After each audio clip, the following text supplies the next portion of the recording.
Tonight, we're going to travel back thousands of years to a world where gods ruled the sky, monsters roamed the earth, and heroes fought battles that would echo through history. Imagine absolute nothing.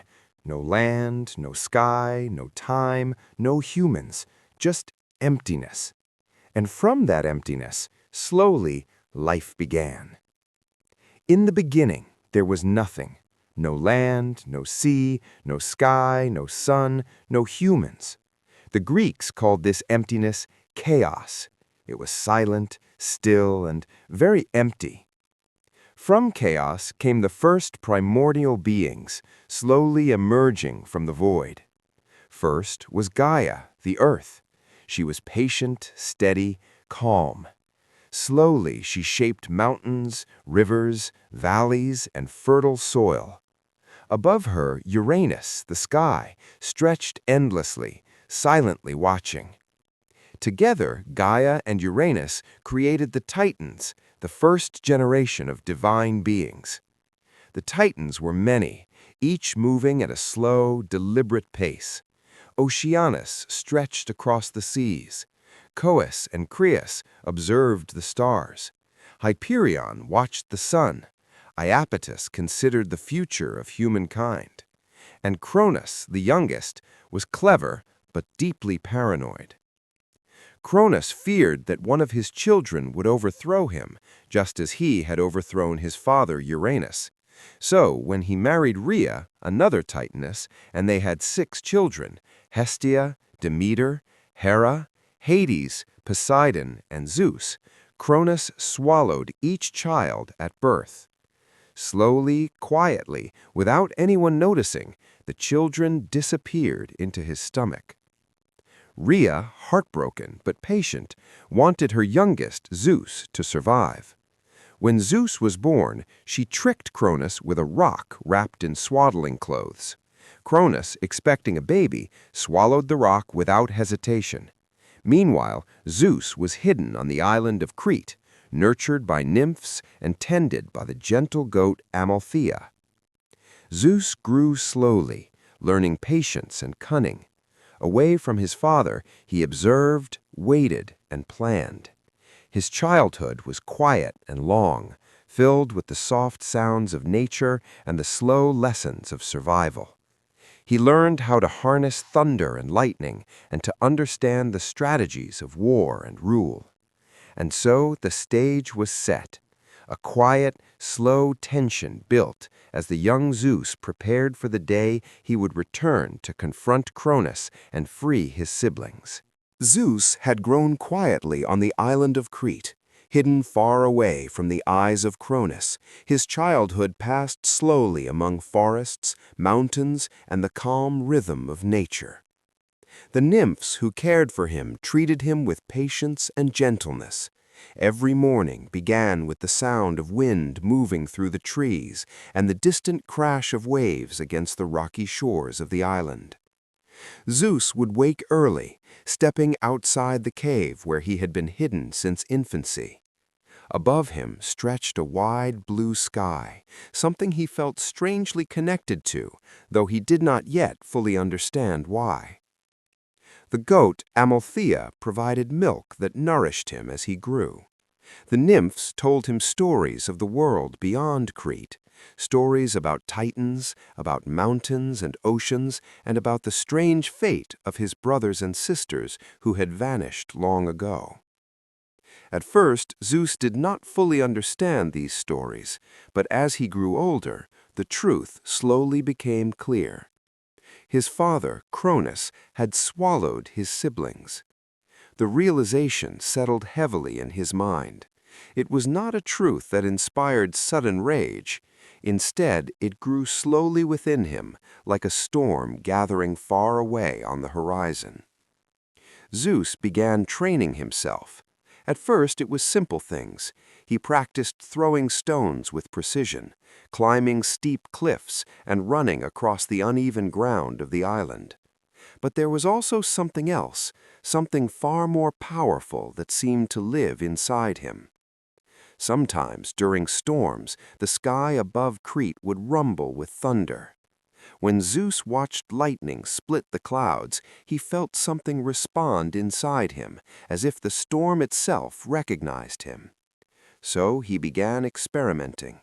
Standing alone on hilltops, he would raise his hands toward the sky and concentrate. At first, nothing happened. Days passed, weeks passed, but slowly, very slowly, faint sparks began to appear.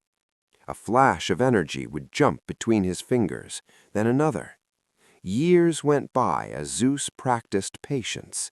The storms above Crete became his teachers. With time, he learned to summon small bolts of lightning, guiding them carefully toward rocks or distant trees. He never rushed the process. Power, he realized, required control. Meanwhile, far away, Cronus ruled the world of the Titans with absolute authority. The Titan king sat upon his throne with quiet confidence, believing his power was secure. After all, he had swallowed every child who could challenge him, or so he believed. But Rhea, the mother of Zeus, had never forgotten the son she had hidden away. Quietly, secretly, she watched and waited for the right moment. When Zeus had finally grown into a powerful young god, Rhea came to him. She revealed the full truth about his siblings and the fate that awaited them inside Cronus. The story was terrible, but it also offered hope. If Cronus could swallow them, he could also release them. Together they formed a careful plan. This would not be a battle fought with brute strength. Instead, it required patience and cleverness. Zeus approached Cronus in disguise. The Titan king did not recognize his son. After all, the child he believed he had swallowed was long gone. Zeus presented Cronus with a special drink, one that seemed ordinary but carried powerful magic within it. Cronus, confident and careless, drank it without suspicion. For a moment, nothing happened. Then, slowly, something began to change. Cronus shifted uncomfortably on his throne. His stomach churned violently. The magic potion worked its way through his body, forcing him to do something he had never expected. One by one, the swallowed gods returned. First came Hestia, then Demeter, then Hera. Poseidon followed, and finally, Hades emerged last. They were weak and disoriented, but they were alive. The reunion between Zeus and his siblings was quiet and emotional. They had been imprisoned for countless years, yet now they stood together for the first time. But their freedom would not be unnoticed. The Titans quickly realized what had happened, and they were furious. Cronus called upon the Titans to prepare for war. Thus began one of the longest and most powerful conflicts in all of mythology, the Titanomachy. This war did not end quickly. It stretched across 10 long years. The battles shook the foundations of the world. Mountains cracked, oceans roared, and storms raged across the sky. But neither side could easily defeat the other. The Titans were ancient and powerful. The Olympians were younger, but determined and united. Zeus soon realized that victory would require more than courage. They needed allies. Deep within the dark prison of Tartarus were the Cyclopes and the 100-handed giants, ancient beings who had once been imprisoned by Cronus himself. Zeus freed them. Grateful for their freedom, the Cyclopes offered Zeus a magnificent gift. They forged for him a weapon unlike anything the world had seen, the thunderbolt, a weapon of pure lightning and unstoppable power. Poseidon received his mighty trident, capable of controlling the seas and shaking the earth itself. Hades was given the helmet of invisibility, allowing him to move unseen even among gods. With these new powers, the balance of the war began to shift. The Olympians launched a final assault against the Titans. The 100-handed giants hurled massive boulders like rain across the battlefield. Zeus filled the sky with thunder and lightning. Poseidon summoned violent earthquakes and towering waves. The battle raged with imaginable force. At last, the Titans were defeated. Cronus and his allies were captured and imprisoned in the deepest pits of Tartarus, guarded forever by the 100-handed giants. With the Titans gone, the rule of the universe passed to the Olympian gods. But instead of fighting each other for power, the brothers made a fair decision. They cast lots to divide the universe. Zeus became ruler of the sky. Poseidon became ruler of the sea. Hades became ruler of the underworld. And high above the world, upon the shining peak of Mount Olympus, the Olympian gods established their new home. There they would rule over gods and mortals alike, shaping the stories that humans would tell for thousands of years. And although the War of the Titans had ended, the age of Greek myths had only just begun. After the Titans were defeated and imprisoned in Tartarus, a new age slowly began. High above the world, beyond the clouds and storms, stood Mount Olympus, the shining home of the Olympian gods. Unlike the chaotic battles of the Titanomachy, life on Olympus moved at a calm and steady rhythm.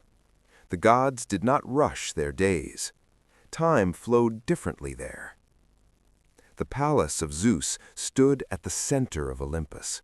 Its halls were vast and bright, built from shining marble and golden pillars that reflected the light of the sun. From his throne, Zeus could see the entire world below, mountains, oceans, forests, and the countless lives of humans. But ruling the universe was not always dramatic. Much of Zeus's time was spent simply observing. He watched storms form over distant seas. He watched kingdoms rise and fall. And sometimes, when lightning flashed across the sky, mortals believed it was Zeus expressing his power or his anger. Near Zeus sat Hera, the queen of the gods. She ruled beside him with dignity and quiet authority. Hera valued order and loyalty above all things. While Zeus often concerned himself with the wider world, Hera watched carefully over the relationships and behavior of both gods and mortals. Their partnership was powerful, though not always peaceful. Zeus was known for his curiosity about the mortal world, and his many adventures among humans sometimes caused tension within Olympus. Still, the order of the gods continued. Among the Olympians was Athena, the goddess of wisdom and strategy. Unlike many of the gods, Athena preferred thoughtful planning rather than emotional decisions. Her birth was one of the strangest stories among the gods. Long ago, Zeus had swallowed a titaness named Medusa after hearing a prophecy that her child might become more powerful than him. But fate could not be avoided so easily. One day, Zeus began to feel an intense pain in his head. The pain grew stronger and stronger until he called upon Hephaestus, the god of the forge, to help him. With a mighty swing of his hammer, Hephaestus split open Zeus's head. From the crack emerged Athena, fully grown, wearing shining armor and holding a spear. The gods watched in amazement as the new goddess calmly stepped onto Olympus. Athena quickly became one of the most respected Olympians. Heroes and kings would later seek her wisdom in times of war and conflict. Not far from Athena lived Apollo and Artemis, the twin children of Zeus. Apollo was the god of the sun, music, healing, and prophecy. His presence brought light and warmth to Olympus. Often he could be found playing a golden lyre, filling the halls of the gods with beautiful music. His twin sister Artemis preferred the quiet wilderness. She was the goddess of the moon and the hunt, roaming forests and mountains with silent grace. Unlike Apollo, Artemis rarely stayed long on Olympus. She felt more at home beneath the open sky. Another important Olympian was Hermes, the swift messenger of the gods. Hermes was known for his cleverness and speed. With his winged sandals, he could travel between Olympus, the mortal world, and even the dark realm of the underworld. Because of this, Hermes often carried messages between gods and mortals. Sometimes he also guided lost souls to the gates of the underworld. Among the gods, Hermes had a reputation for being playful and unpredictable. Even as a baby, he had already shown his clever nature. According to legend, the infant Hermes once escaped his cradle and stole cattle belonging to Apollo. When Apollo eventually discovered the truth, Hermes simply smiled and offered him a newly invented instrument, the lyre. Apollo loved the music it produced so much that he forgave Hermes instantly. Stories like this filled the quiet days of Olympus. While the gods ruled the heavens, something else was happening far below them. Humans were beginning to spread across the earth. At first, their lives were simple. They built small villages near rivers and forests. They watched the sky carefully, trying to understand the forces that controlled storms, sunlight, and the changing seasons.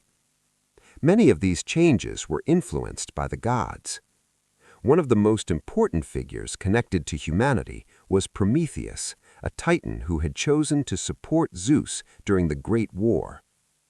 Prometheus cared deeply about humans. He believed they deserved knowledge and the ability to survive in a difficult world. But Zeus did not fully trust humans yet. He believed they were still too reckless to be given great power. Prometheus disagreed. So one night, while Olympus slept, Prometheus quietly climbed to the heavens and stole something sacred from the gods: fire. Hidden inside a hollow reed, he carried the flame down to the world of humans. For the first time, humans could cook food, stay warm during cold nights, and protect themselves from dangerous animals. Civilization slowly began to grow. But Zeus soon discovered what Prometheus had done. The king of the gods was not pleased.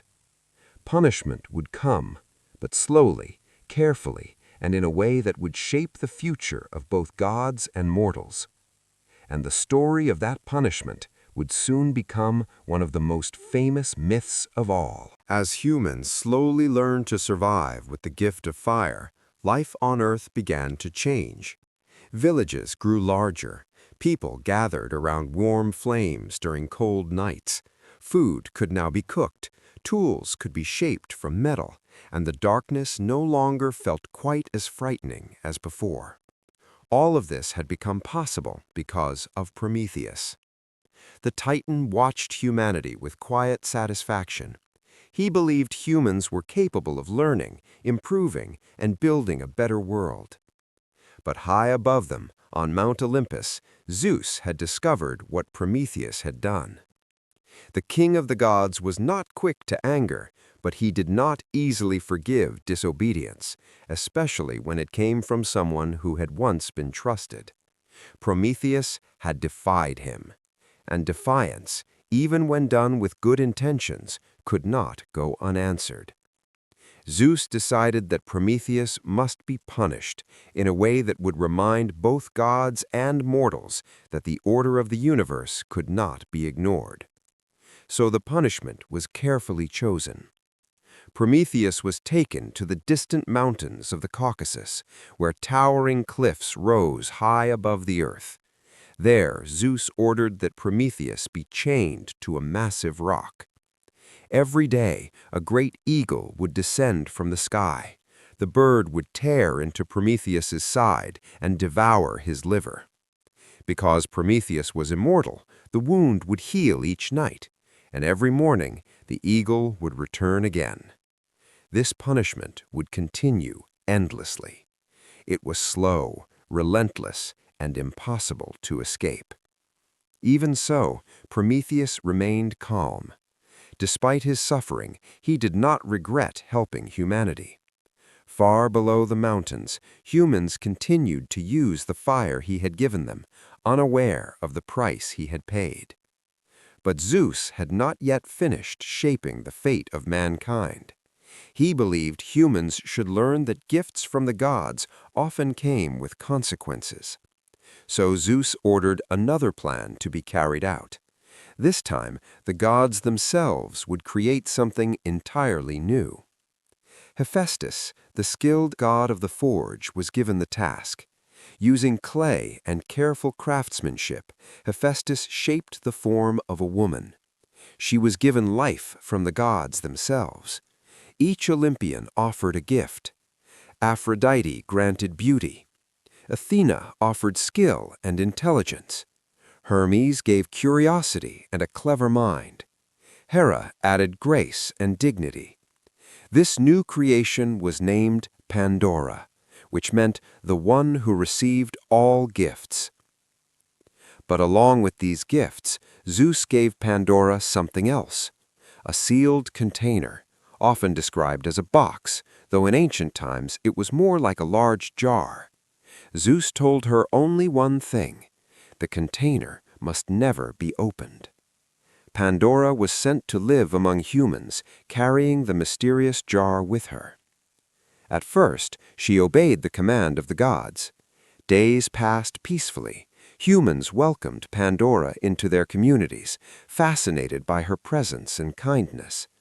But the gift Hermes had given her, curiosity, was powerful.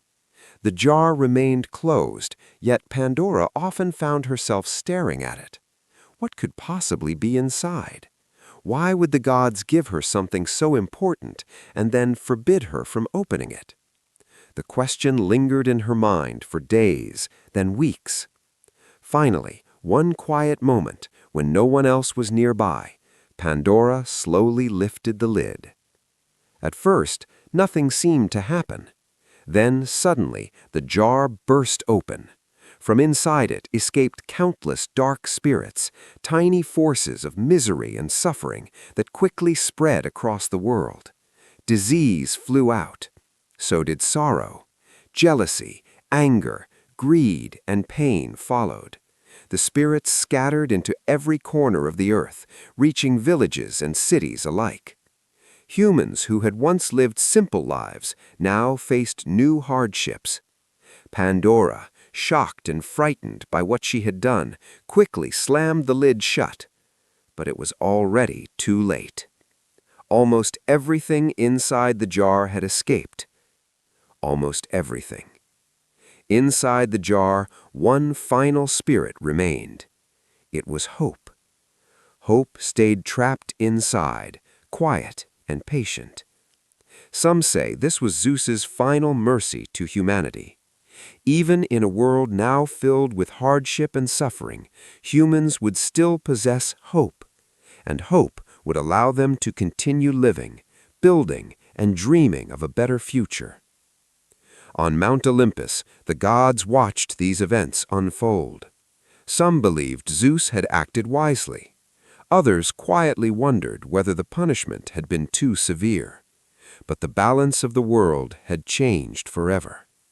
Humans now lived in a world where joy and suffering existed side by side, and the stories of the gods were only beginning to influence the lives of mortals. Soon, new heroes would rise, heroes who would challenge monsters, travel across distant lands, and face trials that would become legendary. But those stories were still waiting to unfold. As time passed, the world of humans slowly became more complex. Villages turned into cities, kings began to rule over lands, and stories about the gods spread from one generation to the next. Yet the world was still filled with danger. Across distant mountains, deep forests, and forgotten islands, strange creatures lived, monsters that had existed long before humans had learned to build cities. Among these creatures were the Gorgons. The Gorgons were three sisters who lived far away from civilization in a dark and lonely land beyond the western seas. Their appearance was terrifying. Instead of hair, snakes twisted and moved across their heads. Their eyes were deadly. Anyone who looked directly into their gaze would instantly turn to stone. Two of the sisters were immortal, but the third one, Medusa, was not. It was Medusa whose story would become one of the most famous legends in all of Greek mythology. At the same time, far away in the kingdom of Argos, a young hero named Perseus was growing up. Perseus had a strange origin. His mother, Danae, had once been locked away in a tower by her father, a king who feared a prophecy. The prophecy had warned that Danae's son would one day cause the king's death. But fate, as it often does in mythology, found a way to unfold. Zeus had visited Danae in the form of golden light, and Perseus had been born soon after. Although Perseus grew up far from the palace, he became known for his courage and calm determination. One day, however, he was given a task that seemed impossible. A cruel king demanded that Perseus bring back the head of Medusa. It was meant to be a mission that no one could survive. But Perseus was not completely alone. The gods had been watching. Athena, the goddess of wisdom, believed Perseus had the potential to succeed. Hermes, the swift messenger of the gods, also decided to help. Together, they gave Perseus several important gifts. Hermes gave him a sharp sword. Athena gave him a polished bronze shield that worked like a mirror. But these were not the only tools he would need. To reach Medusa safely, Perseus also needed magical items owned by mysterious beings known as the Grei. The Grei were strange sisters who shared a single eye between them. They guarded the path to the creatures who possessed powerful magical tools. Perseus approached them carefully. When the sisters passed their single eye between each other, Perseus quickly snatched it away. Without their eye, the Grei were helpless. They agreed to help Perseus in exchange for its return. They guided him to the magical items he needed. These items included winged sandals, which allowed him to fly. He also received a helmet of invisibility, once used by Hades. Finally, he carried a special bag designed to safely hold Medusa's head. Fully prepared, Perseus traveled to the distant land where the Gorgons slept. It was a dark and silent place. Stone statues filled the ground around the cave, remains of warriors and travelers who had looked directly at Medusa and paid the price. Perseus moved slowly and carefully. He knew he must never look directly at the monster. Instead, he held Athena's polished shield in front of him, using the reflection to guide his movements. Inside the cave, the Gorgons slept. Their snake hair hissed quietly in the darkness. Perseus took a deep breath and stepped closer. Moving silently, he raised his sword. Then, with a single swift motion, he struck. Medusa's head was cut free before she could wake. From her body sprang two strange creatures, Pegasus, the winged horse, and Trisaor, a powerful warrior. But Perseus had no time to watch. The other Gorgons had awakened. Their angry screams echoed through the cave. Quickly, Perseus placed Medusa's head into the magical bag and used the helmet of invisibility to escape. He rose into the sky with the help of his winged sandals, flying far away from the land of the Gorgons. But Perseus's journey was not over yet. While traveling across the world, he soon encountered another strange sight. On a lonely coastline, a young woman had been chained to a rock beside the sea. Her name was Andromeda. She had been left there as a sacrifice to a terrible sea monster sent by the gods. Perseus descended from the sky and spoke with her. When the monster finally rose from the ocean, Perseus acted quickly.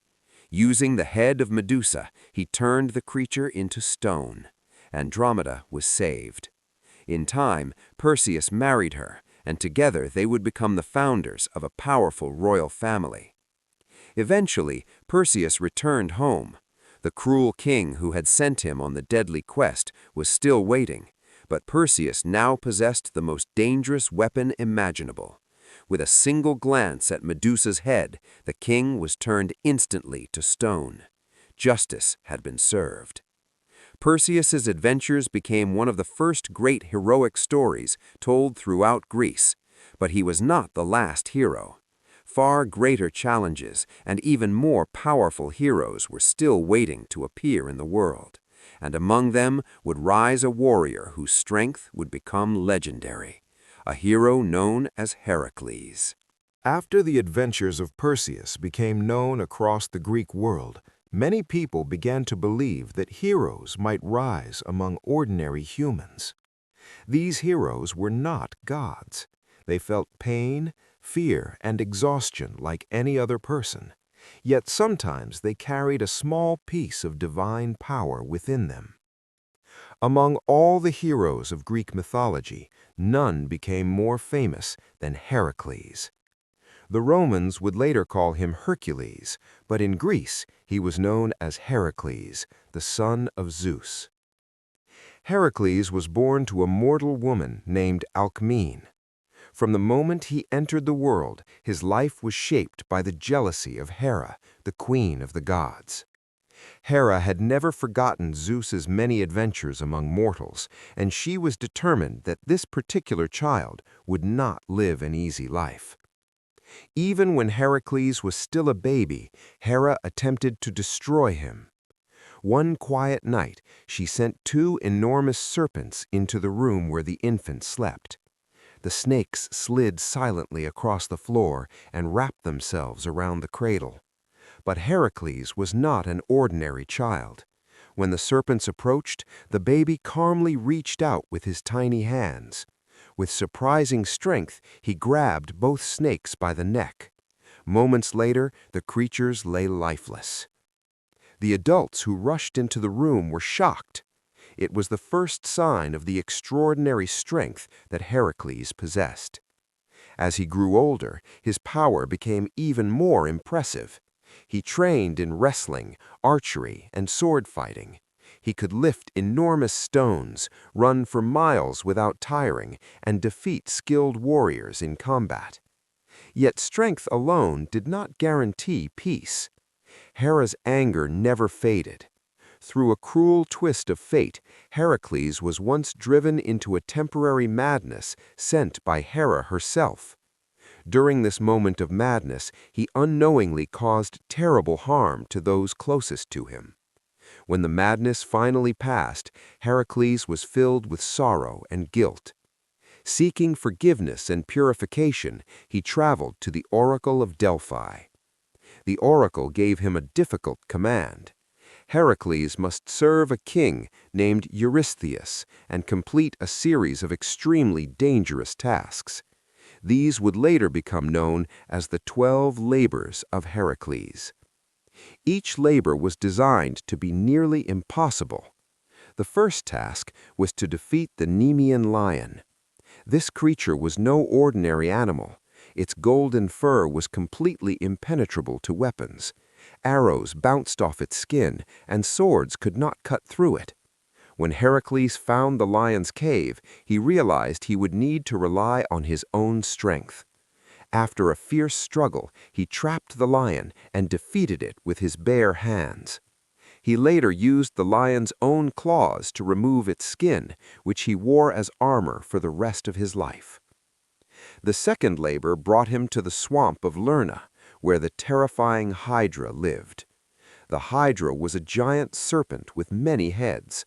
Every time one head was cut off, two new ones would grow in its place. The battle was long and exhausting, but Heracles had help from his loyal nephew, Iolaus. Each time Heracles cut off a head, Iolaus burned the wound with fire, so the heads could not grow back. Eventually, the Hydra was defeated. The third labor required Heracles to capture the Ceryneian hind, a sacred deer with golden antlers that belonged to the goddess Artemis. Unlike the previous tasks, this one required patience rather than strength. Heracles chased the swift animal across mountains and forests for nearly a year, before finally capturing it without harming it. The next labor led him deep into the forests of Arcadia to capture the Erymanthian boar, a massive creature that terrorized nearby villages. Through careful strategy, Heracles drove the beast into deep snow where it could no longer escape. One by one, the labors continued. He cleaned the Augean stables, which had not been washed in decades, by redirecting 2 rivers through them. He defeated the fierce Stymphalian birds, whose metal feathers could pierce armor. He captured the powerful Cretan bull, a creature that had once been sent by the sea god Poseidon. Each task tested a different part of Heracles' character. Some required strength, others required patience, and some required clever thinking. But perhaps the most dangerous labor of all was the final one. Heracles was ordered to travel into the underworld itself. His goal was to capture Cerberus, the monstrous 3-headed guardian dog who protected the gates of the dead. Few living beings had ever entered the underworld and returned. With the permission of Hades, Heracles descended into the dark realm. There he confronted Cerberus. The creature snarled and snapped with its 3 massive heads, but Heracles faced it without weapons. Using only his strength and determination, he managed to subdue the beast and bring it briefly to the surface world before returning it safely to its master. With this final labor completed, Heracles had proven himself unlike any hero before him. His adventures spread across the ancient world. Stories of his strength, courage, and perseverance were told in villages, cities, and royal courts. But Greek mythology was not only about heroes and monsters. There were also great journeys across the sea. Journeys filled with strange islands, magical creatures, and endless trials. And among those travelers was one of the most clever heroes ever known, a king named Odysseus. His long voyage home would soon become one of the most famous adventures in all of mythology. As generations passed, the stories of heroes continued to grow. Kings ruled powerful cities. Armies marched across lands, and the influence of the gods could still be felt in the lives of mortals. Among the many stories told across ancient Greece, one conflict became legendary. It was known as the Trojan War. The war began because of a dispute that seemed small at first, but eventually grew into a massive conflict between kingdoms. According to the myth, the trouble began during a wedding celebration among the gods. All the Olympians had been invited, except one. The goddess Eris, the spirit of discord and conflict. Angry at being excluded, Eris decided to cause trouble. She threw a golden apple into the gathering of gods and goddesses. On the apple were the words, "To the fairest." 3 goddesses immediately claimed it. Hera, the queen of the gods, Athena, the goddess of wisdom, and Aphrodite, the goddess of beauty. Zeus refused to decide between them, knowing the decision would create problems. Instead, the task was given to a young prince of Troy named Paris. Each goddess tried to persuade him. Hera promised him power and kingdoms. Athena offered wisdom and victory in battle. But Aphrodite made a different promise. She told Paris she would give him the most beautiful woman in the world. Paris chose Aphrodite. That woman was Helen, the wife of a powerful Greek king named Menelaus. When Paris traveled to Greece and took Helen back to Troy, the act sparked outrage across the Greek kingdoms. Menelaus called upon many Greek leaders to help him bring Helen back. Soon, a massive army gathered.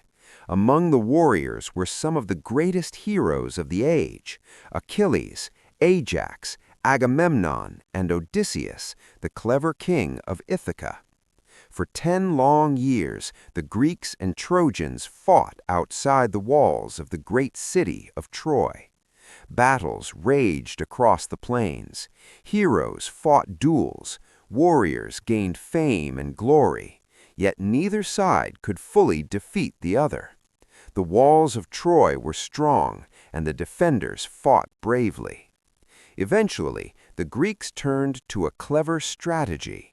It was a plan suggested by Odysseus. Instead of continuing the endless battle, the Greeks built a massive wooden horse. The horse was left outside the gates of Troy as a supposed offering. Hidden inside the hollow structure were Greek soldiers. The rest of the army pretended to sail away. The Trojans believed the war was over. Ignoring warnings from a few cautious voices, they brought the giant horse inside their city as a symbol of victory. But during the night, when the city slept, the hidden soldiers climbed out. They opened the gates for the returning Greek army. The city of Troy fell soon after. The long war had finally ended. But for many of the Greek warriors, the journey home would prove just as dangerous as the war itself. Among those returning home was Odysseus. Odysseus was not the strongest warrior in Greece, but he was perhaps the most clever. His journey home to the island of Ithaca would become one of the greatest adventures ever told. After leaving Troy, Odysseus and his crew sailed across unknown seas. Their first strange encounter came on an island inhabited by a race of giants known as Cyclopes. These creatures had a single eye in the center of their foreheads. One of them, named Polyphemus, captured Odysseus and several of his men inside a cave. The giant sealed the entrance with a massive stone and began eating the trapped sailors one by one. Odysseus realized that strength alone could not defeat the monster, so he relied on his intelligence. He offered the Cyclops strong wine. After drinking it, the giant soon fell into a deep sleep. While the Cyclops slept, Odysseus and his men sharpened a large wooden stake and drove it into the Cyclops's single eye. Blinded and confused, the giant could no longer see them. The sailors escaped by hiding beneath the bellies of the giant's sheep as they left the cave the next morning. But their journey remained difficult. They faced many dangers across the sea. One of the most famous dangers was the sirens. The sirens were mysterious creatures whose beautiful singing voices could lure sailors to their doom. Ships drawn toward their music would crash against the rocks. Odysseus wanted to hear their song without losing control, so he ordered his sailors to plug their ears with wax. He himself was tied tightly to the mast of the ship. As they sailed past the sirens, their haunting music filled the air. Odysseus struggled desperately to free himself, begging his crew to turn the ship toward the voices. But the sailors could not hear him, and so the ship passed safely beyond the dangerous shore. Even greater dangers still waited ahead. Sea monsters like Scylla and Charybdis, storms sent by angry gods, and long years of wandering across distant islands. Odysseus's journey home would last 10 long years, but eventually, after countless trials, he would return to his kingdom and reclaim his place as king of Ithaca. His story became a symbol of patience, endurance, and clever thinking, and it showed that sometimes the greatest victories are not won in battle, but during the long journey home. As generations passed, the stories of heroes continued to grow. Kings ruled powerful cities. Armies marched across lands, and the influence of the gods could still be felt in the lives of mortals. Among the many stories told across ancient Greece One conflict became legendary. It was known as the Trojan War. The war began because of a dispute that seemed small at first, but eventually grew into a massive conflict between kingdoms. According to the myth, the trouble began during a wedding celebration among the gods. All the Olympians had been invited, except one. The goddess Eris, the spirit of discord and conflict. Angry at being excluded, Eris decided to cause trouble. She threw a golden apple into the gathering of gods and goddesses. On the apple were the words, "To the fairest." 3 goddesses immediately claimed it: Hera, the queen of the gods; Athena, the goddess of wisdom; and Aphrodite, the goddess of beauty. Zeus refused to decide between them, knowing the decision would create problems. Instead, the task was given to a young prince of Troy named Paris. Each goddess tried to persuade him. Hera promised him power and kingdoms. Athena offered wisdom and victory in battle. But Aphrodite made a different promise. She told Paris she would give him the most beautiful woman in the world. Paris chose Aphrodite. That woman was Helen, the wife of a powerful Greek king named Menelaus. When Paris traveled to Greece and took Helen back to Troy, the act sparked outrage across the Greek kingdoms. Menelaus called upon many Greek leaders to help him bring Helen back. Soon, a massive army gathered. Among the warriors were some of the greatest heroes of the age: Achilles, Ajax, Agamemnon, and Odysseus, the clever king of Ithaca. For 10 long years, the Greeks and Trojans fought outside the walls of the great city of Troy. Battles raged across the plains. Heroes fought duels. Warriors gained fame and glory. Yet neither side could fully defeat the other. The walls of Troy were strong, and the defenders fought bravely. Eventually, the Greeks turned to a clever strategy. It was a plan suggested by Odysseus. Instead of continuing the endless battle, the Greeks built a massive wooden horse. The horse was left outside the gates of Troy as a supposed offering. Hidden inside the hollow structure were Greek soldiers. The rest of the army pretended to sail away. The Trojans believed the war was over. Ignoring warnings from a few cautious voices, they brought the giant horse inside their city as a symbol of victory. But during the night, when the city slept, the hidden soldiers climbed out. They opened the gates for the returning Greek army. The city of Troy fell soon after. The long war had finally ended. But for many of the Greek warriors, the journey home would prove just as dangerous as the war itself. Among those returning home was Odysseus. Odysseus was not the strongest warrior in Greece, but he was perhaps the most clever.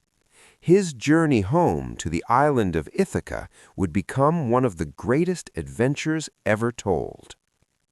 After leaving Troy, Odysseus and his crew sailed across unknown seas.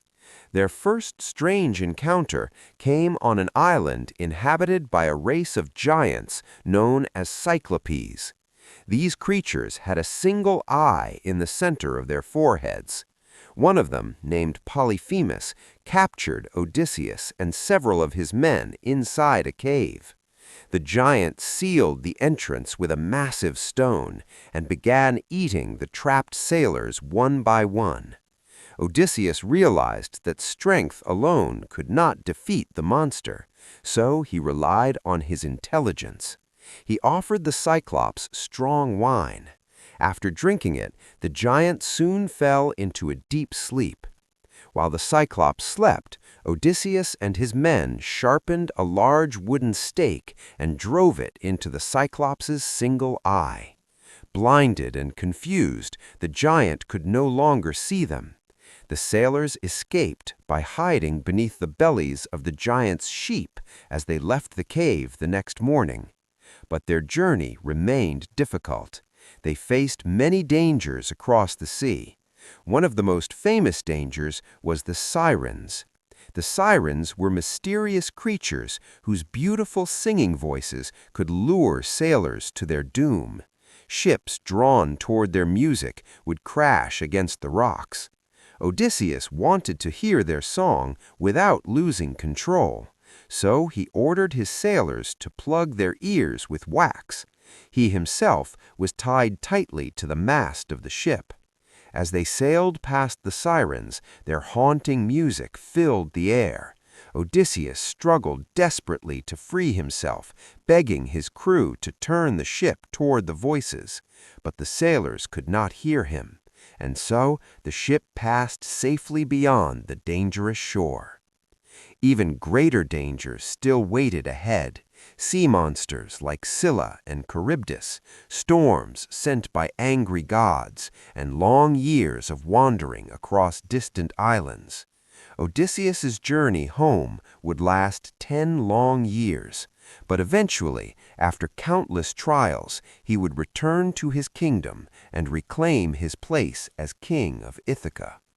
His story became a symbol of patience, endurance, and clever thinking, and it showed that sometimes the greatest victories are not won in battle, but during the long journey home. As the years passed and the great adventures of heroes slowly came to an end, the world began to change in quiet and subtle ways. The age of legendary heroes, Perseus, Heracles, and Odysseus, gradually faded into memory. New generations of humans were born. Cities continued to grow. Kingdoms rose and fell. Yet the presence of the gods was still felt in many parts of the world. High above everything stood Mount Olympus, the shining home of the Olympian gods. From there, Zeus and the other gods continued to watch the world below. Storms still rolled across the sky when Zeus grew angry. The sea still roared when Poseidon stirred the oceans, and the quiet forests remained under the watchful eyes of Artemis. To the ancient Greeks, the gods were not distant beings who rarely acted. They were deeply connected to the world around them. Every thunderstorm, every earthquake, every sudden change in fortune could be explained through the actions of the gods. Farmers prayed to Demeter for good harvests. Sailors offered gifts to Poseidon before long voyages. Warriors called upon Athena for wisdom and victory in battle. Life itself seemed tied to the moods and decisions of the Olympians. But over time, something interesting began to happen. Human understanding slowly expanded. Philosophers began asking questions about the nature of the universe. Thinkers such as Socrates, Plato, and Aristotle started to search for answers beyond the stories of gods and monsters. They wondered about the laws of nature, the structure of the cosmos, and the meaning of human life. This did not mean the old myths disappeared. Instead, they slowly transformed. The stories of the gods became something more than simple explanations of nature. They became lessons. Lessons about pride and humility, about courage and wisdom, about the dangers of greed, jealousy, and reckless ambition. Many of the myths carried important warnings. The story of Icarus, who flew too close to the sun, reminded people about the dangers of arrogance. The punishment of Prometheus showed that defying the gods could bring severe consequences. The long journey of Odysseus taught that patience and intelligence could overcome even the greatest obstacles. In this way, Greek mythology became something deeper than just entertainment. It became a way for ancient people to understand the world and themselves. The stories were told around fires, in marketplaces, and in grand theaters. Poets wrote them down in epic works such as the Iliad and the Odyssey, ensuring they would survive for future generations. Artists carved scenes of gods and heroes into marble statues. Painters decorated pottery with images of legendary battles and adventures. These myths spread across the Mediterranean world. Later, when the Roman Empire rose to power, the Romans adopted many of the Greek gods and stories, giving them new names. Zeus became Jupiter, Poseidon became Neptune, Hades became Pluto, Heracles became Hercules. But even with new names, the stories remained largely the same. They continued to inspire people for centuries. Eventually, as time moved forward and new religions and ideas spread across the world, belief in the Olympian gods slowly faded. The temples of Zeus and Athena grew quiet. The grand statues stood silently as history moved on. But the myths themselves never truly disappeared. Instead, they became part of literature, art, and storytelling across the world. Even today, thousands of years later, the influence of Greek mythology can still be found everywhere. In books, in movies, in modern stories about heroes and monsters, even in the names of planets and constellations.